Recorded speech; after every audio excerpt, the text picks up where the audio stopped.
时候不早了，我们可以出价竞拍了。不要在我面前演戏了。这两个人不知道羞耻。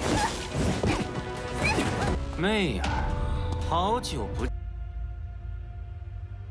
Hula semuanya, bagaimana nih kabar kalian? Semoga kalian dalam keadaan baik-baik saja, sehat selalu, serta dilancarkan rezekinya ya guys, amin. Seperti biasa, setelah Peerless Battle Spirit, kalau untuk hari Selasa, ya kita akanlah melanjutkan Lord Petin, tepatnya untuk episode 105. Kagak menyangka juga nih, ini Tonghua nyampe 100 episode loh. Jadi sebelum itu kita kilas balik dulu untuk lapar sebelumnya. Untuk Petin dan juga Nona Mia telah berada di kota Leyze. Di sana mereka bertemu dengan Nona Wenyao yang telah memutuskan untuklah menjadi ahli bela diri. Begitu juga mereka bertemu dengan Raja Xiaoyou yang sangatlah menyukai dirinya. Tidak sampai di situ juga, mereka mengikuti acara pelelangan. Dan untuk barang terakhir adalah tubuh roh. Kalau begitu, langsung saja kita masuk ke dalam ceritanya. Dan ada salah satu pria yang mengatakan kepada mereka kalau dia haruslah mendapati tubuh roh tersebut. Siapapun yang akanlah mengambil miliknya, maka akanlah menjadi musuhnya. Nona Wenyao tampaklah begitu kesal karena untuk acara lelang ini sungguhlah tidak manusiawi. Petin tidak begitu mempermasalahkannya. Hanya saja dia memberitahu kepada Wenyao yang lemah akanlah dimakan yang kuat. Dan itu adalah satu-satunya aturan di dunia ini. Betul guys. Dan faktanya untuk saat ini Petin juga tertarik dengan tubuh roh tersebut. Membuat Nona Mia cukuplah cemburu guys. Dan untuk pria sebelumnya langsunglah menaruh harga 5 batu spiritual tingkat rendah. Tetapi langsung disusul oleh Petin dengan 10.000 batu. Waduh. Tetapi lawannya masihlah belum menyerah. Dia menaruh 11.000 batu spiritual dan langsung dipotong oleh Petin 20.000 batu spiritual tingkat rendah. Wadah. Dan pada akhirnya tidak ada lagi yang berani untuklah menaruh harga tinggi daripada Petin. 2万下品灵石。11000。下品灵石还有加价的吗？ Alhasil ya, Petin memenangkan pelelangan ini. Tetapi untuk tuan muda yang berada di atas langsunglah tersenyum. Di sini ya dapat disimpulkan kalau tubuh roh ini memang bagian darinya atau siluman kucing guys. Tidak sampai di situ juga, Petin langsung menggendong tubuh roh tersebut yang membuat Nona Mia benar-benar begitu cemburu karena ya selama dia mengikuti Petin, dia sama sekali tidak pernah diperlakukan seperti ini. Ya ada sih, tetapi itu kondisinya sedanglah lagi bertarung. Setelahnya, Nona Mia langsung mempertanyakan kepadanya mengapa dia begitu terburu-buru dan apa yang ingin dia lakukan kepada tubuh roh. Dirinya yang mengetahui Mia sedanglah cemburu, dia pun mencoba untuklah memprovokasinya atau memanas-manasinya guys. Kalau untuk malam ini adalah malam pertama untuk dia dengan tubuh roh. Dan itu adalah salah satu 4 peristiwa untuklah kebahagiaan. Mendengar itu, Nona Mia mencoba untuklah menghadangnya dengan memberitahu kalau malam pertama membutuhkan persiapan yang begitu matang. Lantas ya Petin menjawabnya, untuk malam pertama tidak ada yang perlu namanya persiapan. Dan juga Petin meminta kepada Mia untuklah jangan mengganggunya karena dia membutuhkan waktu begitu lama untuklah malam pertama. 没事，不要打扰我。 Padahal mah sebenarnya Petin mempunyai sebuah rencana guys. Namun ya bagi Nona Mia yang tidak mengetahui rencananya, dia benar-benar begitu terprovokasi. Lantas ya Mia langsunglah pasrah begitu saja dan meninggalkan ruangan tersebut. Dan ketika berada di ruangan, Petin langsunglah melempar tubuh roh tersebut dan meminta kepada dia untuklah jangan berpura-pura lagi di depannya. Sembari mengeluarkan formasi bendera. Hal ini membuat siluman kucing ini benar-benar begitu sangatlah ketar-ketir dan dia masihlah berpura-pura tidak mengetahui apa yang terjadi. Lantas, Petin langsunglah to the point. Bukankah dia adalah siluman yang telah memakan manusia di kota tua Leyze? Namun tetap saja, dia masihlah tidak mau mengakuinya. Hal ini membuat Petian tampak begitu kesal, padahal dia sudah sangatlah ketahuan, tetapi masihlah berakting tidak mengetahui apapun.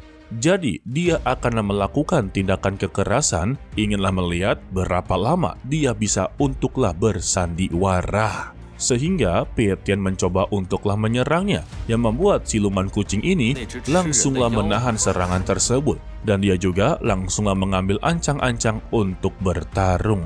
Dari bentrokan kekuatan ini, membuat Nona Meya langsunglah menjadi penasaran sebenarnya apa yang sedang mereka lakukan berdua, sebab ruangannya sampai menimbulkan suara. Alhasil, Nona Meya memutuskan untuklah menguping dari pintu kamarnya Petian. Di sini dia tidak bisa masuk ya, karena telah disegel guys. Ini mah ujung-ujungnya malah jadi salah paham ya guys. Lalu, pertarungan Petian melawan siluman kucing langsunglah dimulai. Di sini, siluman kucing benar-benar begitu sangatlah meremehkan kemampuan dari Petian. Dia menganggap kalau Petian ini hanyalah tuan muda yang tidak bisa bertarung. Dan kesalahan terbesar dia yaitu telah menyegel ruangan ini. Maka ruangan ini juga akan menjadi pemakamannya. Mendengar itu ya, Petian hanya tersenyum kepadanya. Sehingga dia pun langsunglah menerjang, tetapi berbagai serangannya dapatlah dihindari.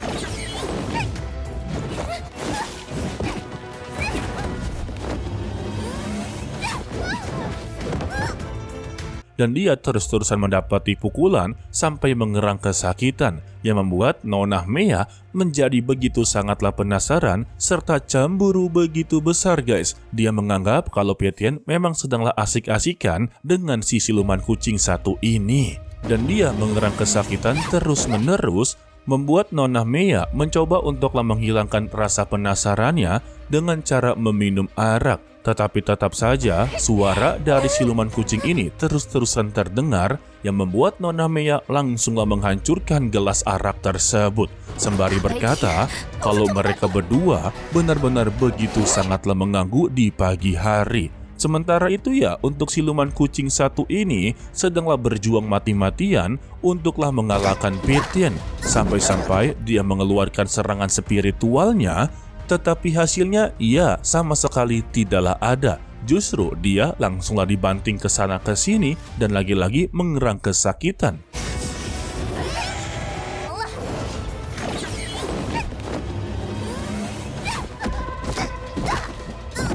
Membuat Nona Meya hanya bisa menghela nafas saja. Dan ketika bayangan siluman kucing dikeluarkan, Petian hanya dengan menggunakan satu jari saja, keempat bayangan tersebut langsunglah membeku total.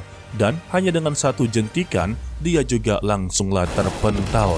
Gara-gara dia membentur dinding, membuat beberapa barang milik dari ruangan Nona Meya langsunglah terjatuh. Dan dia langsunglah berteriak, mereka berdua benar-benar tidak tahu malu sama sekali. Ini namanya udah benar-benar salah paham.